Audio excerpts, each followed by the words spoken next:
The Paradox Protocol. High Counselor Zixtal's primary sensory membrane rippled with distress as she reviewed the latest report from the Galactic Behavioral Analysis Committee. The human ambassador was due to arrive in exactly 23 minutes, and nothing about their species made sense. Nothing. They consume neurotoxins for pleasure, she muttered, her crystalline appendages clicking against the holographic display. They deliberately expose themselves to harmful radiation for aesthetic purposes. They intentionally trigger their pain receptors during recreational activities. And now we're supposed to trust them with mediating the Centauri crisis. Her aide, a tall Proximan named Ven, shifted uncomfortably. The numbers support their involvement, High Counselor. Despite their peculiarities, humans have a 97% success rate in diplomatic interventions. Yes, and that's precisely what worries me. How can a species that actively seeks out danger be so effective at preventing it? She paused, all four of her optical clusters focusing on a particular data point. Look at this. During the Rigel incident, their ambassador started laughing in the middle of a terrorist threat. Laughing. And somehow that diffused the entire situation. The chamber's atmospheric processors hummed quietly as Zixtal contemplated the impossibility before her.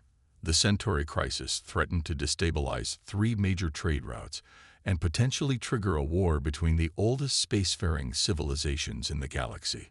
The Council had spent decades developing protocols for every conceivable scenario, yet none of their simulations provided a viable solution. Then humanity, barely 3 centuries into their interstellar age, had volunteered to help. A soft chime announced the arrival of Ambassador Sarah Chen. She strode into the chamber with that peculiar human confidence that seemed to ignore the fact that she was surrounded by beings who could alter gravity with a thought or process information at quantum speeds. High Counselor. Sarah bowed slightly, her dark eyes twinkling with what Zixtal had learned to recognize as amusement. Thank you for agreeing to this meeting. Ambassador Chen. Please, be seated. Zixtal gestured to the adaptive chair that morphed to accommodate human physiology. I must admit I have concerns about your species' involvement in this matter. Sarah smiled, another uniquely human expression that somehow managed to convey multiple, often contradictory emotions simultaneously. I would be concerned if you didn't have concerns, High Counselor. That's what makes you good at your job. Zixtal's membranes flickered in surprise. Most species would have immediately launched into a defense of their capabilities. Explain. The fact that you're worried about our involvement shows that you understand the gravity of the situation. The Centauri crisis isn't just about trade routes or territorial disputes. It's about pride, fear, and histories so ancient they've become myth. Sarah leaned forward, her voice dropping slightly. And that's exactly why you need us. Because you're unpredictable. Ven asked, unable to contain his curiosity. Because we understand chaos, Sarah corrected gently. Most spacefaring species achieve interstellar travel through perfect order, unified planetary governments, carefully planned technological progression, strictly regulated social structures. Humanity. We stumbled into the stars while still arguing about whether pineapple belongs on pizza. Zixtal's translation matrix struggled with the last phrase, but she grasped the essential meaning. And this is beneficial. We've spent our entire history dealing with contradiction. Our greatest achievements came from our biggest mistakes. We make peace through conflict, advance through failure, and find unity in our differences. Sarah produced a small object from her pocket, a clear cube containing what appeared to be a quantum probability matrix frozen in mid-collapse. Take this puzzle cube. Every major species has tried to solve it by following its apparent logic to its conclusion. But the solution requires you to first accept that its basic premises are simultaneously true and false. The High Counselor's analytical centers nearly shut down trying to process this concept. That's impossible. Exactly, Sarah grinned. That's why we'll succeed where others have failed. The Centauri crisis exists because everyone involved is absolutely certain they're right. We're the only ones comfortable with being wrong. And this is why your diplomatic success rate is so high. Because you embrace paradox. We don't just embrace it, High Counselor. We live it. Every human carries within them countless contradictions. We're fragile yet resilient, logical yet emotional, individual yet collective. We see patterns in randomness and randomness in patterns. The rest of the galaxy tries to eliminate uncertainty. We've learned to surf it. For the first time in her long career, Zixtal felt something she hadn't experienced since her early scientific training. The excitement of encountering a truly new idea. You're suggesting that your species' apparent irrationality is actually a form of meta-rationality. I'm suggesting that sometimes the only way to solve a problem is to stop seeing it as a problem. Sarah placed the puzzle cube on the table between them. The Centauri crisis persists because everyone involved is playing by the same logical rules. But what if the solution requires breaking those rules?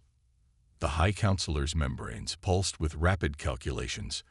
Everything she knew about governance, about diplomacy, about the fundamental nature of civilization told her this was madness. Yet she couldn't deny the data before her. Humanity's track record spoke for itself. Very well, Ambassador Chen. You have my authorization to proceed with your unconventional approach. But I must ask, how can you be certain this will work? Sarah's smile widened. I'm not certain at all. And that's exactly why it will.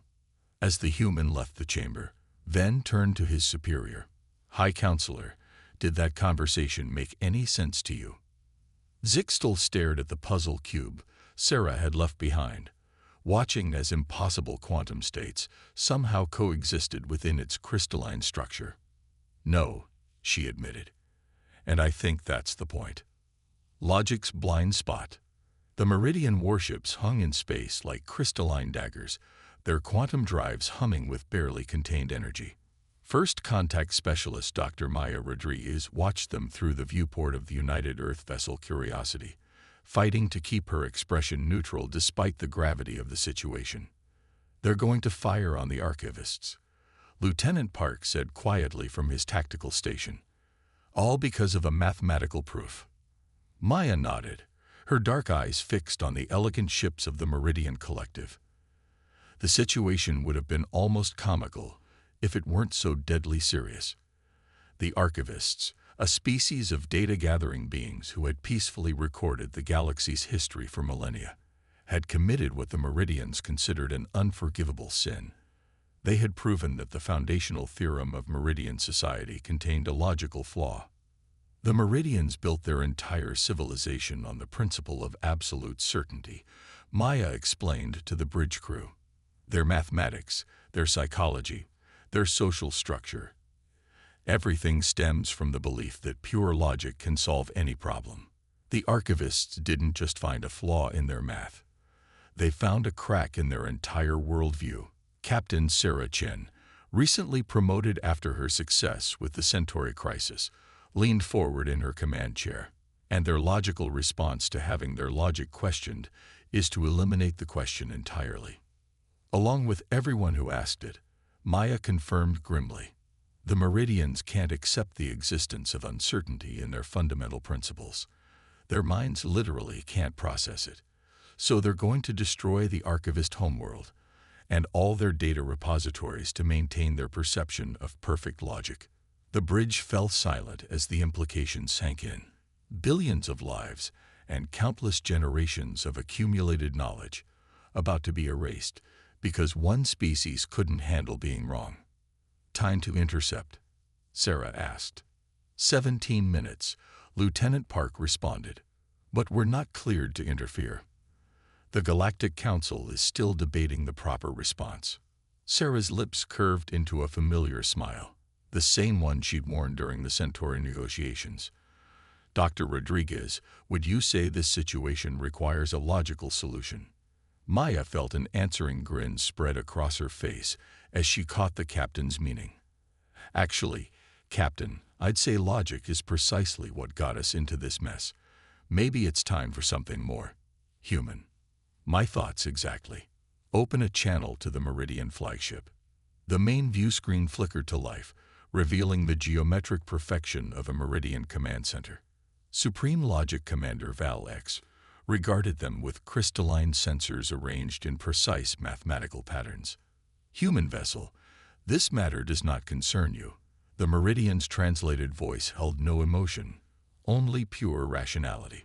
Our actions are logically necessary and mathematically justified. Sarah stood, straightening her uniform. Actually, Commander, I'd like to tell you a joke. The bridge crew stiffened. The Meridians were notorious for their inability to process humor. They considered it a form of deliberate logical corruption. This is not the time for, Val-X began. Why did the chicken cross the road? Sarah interrupted. The Meridian commander's crystalline structure flickered with confusion. I do not understand the relevance of avian transportation patterns to get to the other side, Sarah finished. For several long seconds, nothing happened. Then the Meridian ship's energy signatures began to fluctuate. This is nonsense, Val-X stated. The answer provides no additional information beyond what was implied in the question. It is a logical loop with no purpose. Exactly. Sarah smiled. Just like what you're about to do. Explain. You're about to destroy the archivists because they proved your fundamental theorem has a flaw. But if you destroy them and their proof, you'll never know if they were right or wrong. You'll be choosing ignorance over truth, which violates your own principle of absolute certainty. The Meridian ship's energy signatures fluctuated more violently. Furthermore, Maya added, catching on to Sarah's strategy, by destroying them, you'd be admitting that your logical principles can't withstand questioning, which means those principles aren't absolutely certain after all. This is. Val-X's crystalline form was vibrating visibly now. It's a paradox, Sarah said gently. Like the chicken crossing the road. The answer that makes sense makes no sense, and the answer that makes no sense makes perfect sense. The only logical response to a paradox is to step outside of logic entirely. The Meridian warship's weapons powered down. What do you suggest? Val-X asked, their perfect certainty cracking for the first time in their species' history. I suggest you do something completely illogical, Sarah replied. I suggest you admit you might be wrong, and then work with the archivists to find a better answer, even if that answer contains uncertainty. The silence that followed stretched for what felt like eternity. Finally, Val-X spoke. Your suggestion is entirely without logic or reason, they said. It contradicts every principle we hold dear. It requires us to embrace that which we have spent millennia trying to eliminate. They paused. Perhaps that is exactly why it is correct. The Meridian ships began powering down their quantum drives. Lieutenant Park, Sarah said quietly, please inform the Galactic Council that the situation has been resolved through. She glanced at Maya with a wink. Thoroughly illogical means. As the bridge crew relaxed and began coordinating with the Meridians and archivists, Maya found herself thinking about the deeper implications of what had just happened. You know, she said to Sarah, we just convinced the most logical species in the galaxy to embrace uncertainty by telling them a children's joke. Sarah chuckled. Sometimes the best way to fight fire is with water, the best way to fight logic is with nonsense, and the best way to find truth is to admit you might be wrong. She gazed out at the stars. Maybe that's humanity's real gift to the galaxy, not our technology or our strength, but our comfort with contradiction. Maya watched as the Meridian ships moved into formation alongside the Curiosity, their crystalline structures already beginning to adapt to accommodate their new understanding of reality. Do you think they'll ever fully understand us? She asked. I hope not, Sarah replied, because the day they do is the day we stop understanding ourselves. The impossible solution. Dr. James Chen stood before the Galactic Mathematical Congress, trying not to fidget as thousands of the universe's greatest minds focused their various sensory organs on him. The chamber, designed to accommodate beings from every known species, hummed with anticipation. In the front row, his mother, Ambassador Sarah Chen, gave him an encouraging nod. The young mathematician took a deep breath. Distinguished colleagues, thank you for allowing me to present today. As we all know, the archivist's revelation about the meridian theorem led to a greater discovery: the existence of the universal pattern. Holographic displays activated around the chamber, showing complex mathematical structures that seemed to defy the laws of reality itself. The pattern, discovered in the deepest layers of space-time, appeared to be some sort of cosmic code underlying the very fabric of existence. For the past decade, every major mathematical institute has attempted to decode this pattern, James continued. The Meridian's quantum computers have run calculations for centuries of subjective time. The archivists have compared it against every mathematical system in their records. Even the collective intelligence of the Sven has failed to make sense of it. He paused, allowing the gravity of this to sink in. The Sven were living quantum computers, capable of processing information at scales that made human supercomputers look like pocket calculators. Yet the pattern persists, showing up everywhere from the spin of quantum particles to the formation of galactic superclusters. It's clearly fundamental to the universe itself, but it appears to operate on principles that contradict our understanding of mathematics. A Meridian representative's crystalline form flickered with frustration. We are aware of the problem, Dr. Chen, if you have nothing new to add. But I do, James interrupted, allowing himself a small smile. You see, everyone's been trying to solve this mathematically. But what if that's exactly why we failed? What if we need to stop thinking like mathematicians and start thinking like children? A wave of confusion rippled through the audience. James quickly continued before they could object. My breakthrough came while I was visiting Earth, watching my niece play with soap bubbles. She was trying to create the biggest bubble possible, and she discovered something interesting. The bubbles naturally formed shapes that maximized volume while minimizing surface area. They weren't solving complex differential equations. They were simply following the path of least resistance. He activated a new holographic display, showing a simple simulation. What if the universal pattern isn't a mathematical law at all? What if it's more like a habit, a preference the universe has for certain configurations over others? The chamber erupted in debate. The very idea that the fundamental nature of reality might be based on something as imprecise as preference was scandalous to many species. Consider this, James raised his voice slightly. We've been assuming the pattern must be based on perfect mathematical precision, because that's how we think the universe should work. But look at nature itself. Rivers don't follow perfect paths. They follow the easiest paths. Trees don't grow in mathematically perfect fractals. They grow in ways that are good enough to survive. He gestured to the holographic pattern. What if we stop trying to solve for perfection and start looking for sufficiency? The Sven representative, a shimmering cloud of quantum states, pulsed with interest. You propose that the universe operates on approximation. I propose that the universe is more practical than perfect. James nodded. And I can prove it.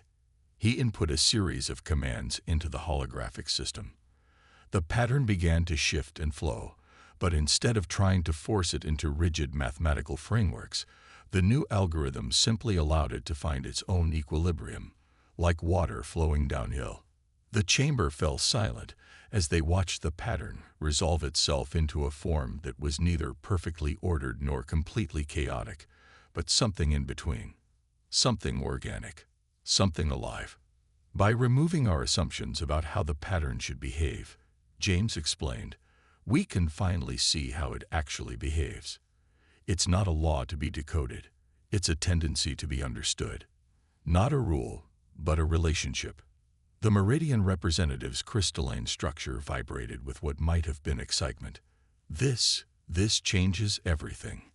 Our entire approach to theoretical physics will need to be reconsidered, James finished. We've been trying to impose our desire for perfect order onto a universe that prefers good enough over perfect. The math isn't wrong. Our expectations were wrong. From her seat in the front row, Sarah Chen watched with pride as the Congress dissolved into animated discussion. Her son had done what generations of the galaxy's greatest minds couldn't, not because he was smarter, but because he was willing to be wrong. Dr. Chen, the archivist representative, called out, their data streams flickering with curiosity. How did you know to take this approach? What made you think of looking at it this way? James glanced at his mother before answering. Because humans have always been better at adaptation than perfection. We succeed not because we find the perfect solution, but because we're willing to try imperfect ones. We look for what works rather than what should work. The Sven representative's quantum states aligned in what James had learned to recognize as understanding. So the solution to the greatest mathematical mystery in the galaxy turned out to be not solving it at all. Exactly, James smiled. Sometimes the best way to understand something is to stop trying to understand it and just let it be. As the Congress broke into working groups to explore the implications of this new approach, Sarah made her way to her son's side. Soap bubbles, she asked, raising an eyebrow. James shrugged. Sometimes the simplest answers are the hardest to see, especially when you're convinced they have to be complicated. Sarah looked out at the assembled beings, the greatest minds in the galaxy, now excitedly discussing how to unsolve problems they'd spent centuries trying to solve. You know, she said, for a species that supposedly mastered logic, we spend an awful lot of time teaching the rest of the galaxy how to think illogically. Maybe that's exactly why they need us, James replied. Someone has to remind them that not everything needs to make sense to be true. Quantum of Humanity. Captain Sarah Chen stood in the observation deck of the Curiosity, watching the slow death of a civilization. The Lumini homeworld hung in space before them, its once brilliant crystalline surface now dulled by entropy. The species that had literally evolved to harness light itself was fading into darkness. How much time do they have left? Dr. Maya Rodriguez asked, her voice barely above a whisper. According to their calculations, less than a solar cycle, Sarah replied. Their star is dying faster than expected, and with it, their entire species. She turned to look at her old friend. Any progress with the evacuation plans? Maya shook her head. They won't leave. Can't leave, really. The Lumini are symbiotically linked to their star's specific radiation signature. Any attempt to relocate them would be fatal. The situation seemed hopeless. The Lumini, masters of photonic technology and living architecture, had built their entire civilization around their unique ability to process and store stellar energy. But their star had entered its death phase centuries ahead of schedule, and now its changing radiation spectrum was slowly poisoning them. What about the Meridian's offer? Sarah asked. They're artificial quantum stars.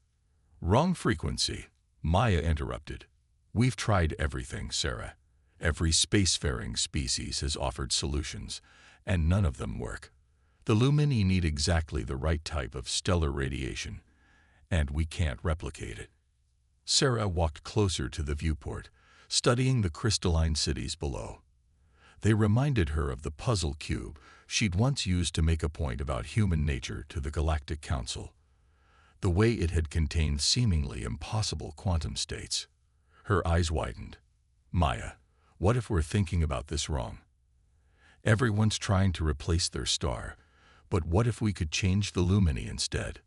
Change them? Sarah, their biology is fundamentally quantum-based. Sarah finished. Just like the universal pattern James discovered. They don't just absorb light. They exist in a quantum superposition with it. She activated her comm unit. Get me Dr. Chen and Commander Valex. Now. Minutes later, the observation deck had become an impromptu conference room. James Chen's hologram stood next to the crystalline form of the Meridian commander, both listening intently as Sarah explained her idea. The Lumini aren't just light-dependent, she said, pacing excitedly. They're quantum entangled with their star's specific radiation pattern. But what if we could use that entanglement?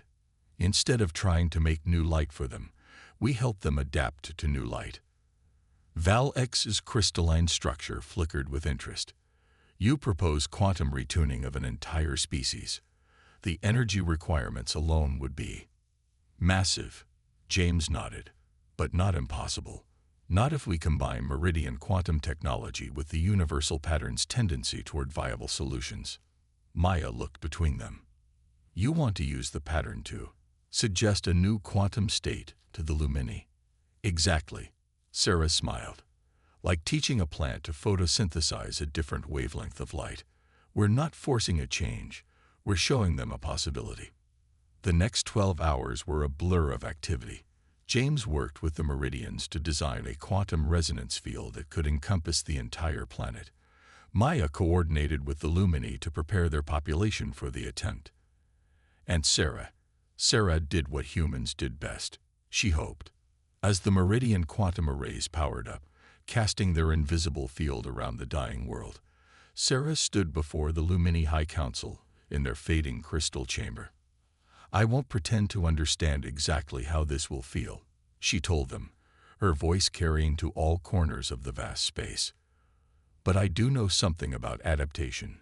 Humanity has spent its entire history changing to survive, evolving not just over millennia, but in real time, learning to thrive in environments we were never meant to inhabit.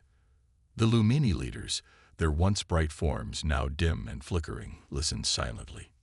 What we're attempting today isn't just about survival, Sarah continued. It's about trust. Trust in the universe's capacity for change. Trust in your own ability to grow. Trust in the simple truth that life, in all its forms, finds a way. The quantum field activated. Around them, the crystal chamber began to hum with new frequencies. The Lumini's natural bioluminescence flickered, struggled, and then shifted. Like a prism discovering new colors, their light began to change. Their quantum states are realigning, James reported excitedly over the comm. The pattern is, it's showing them how to resonate with different frequencies.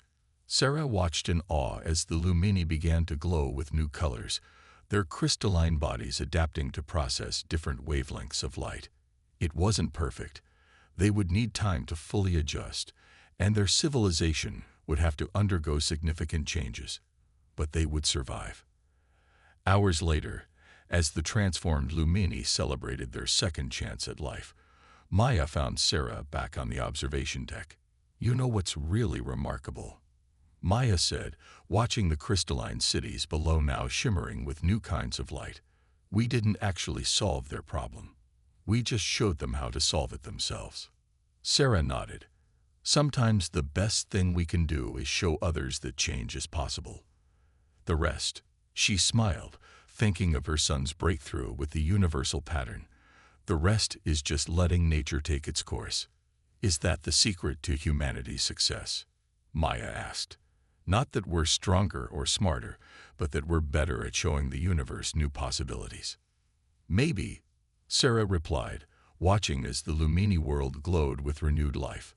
Or maybe we just never learned to stop believing in impossible things. The pattern breaks. The Grand Assembly of the Galactic Council had never been so full. Representatives from every spacefaring civilization packed the ancient chamber, their diverse forms creating a living tapestry of evolution's greatest achievements. At the center of it all stood High Counselor Zixtal, her crystalline form gleaming with accumulated wisdom. 10 cycles ago, she began, her voice carrying to every corner of the vast space. I sat in my private chamber, puzzling over a human diplomatic report that made absolutely no sense. Today, I stand before you to propose something that makes even less sense. We need to embrace chaos. A murmur rippled through the assembly.